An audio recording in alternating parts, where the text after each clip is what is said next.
কয়েকদিন আগে,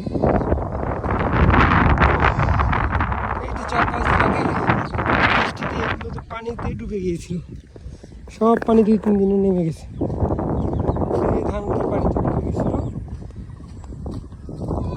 এই যে আমাদের নদী,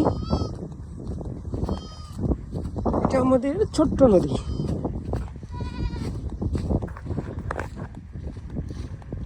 কত পানি,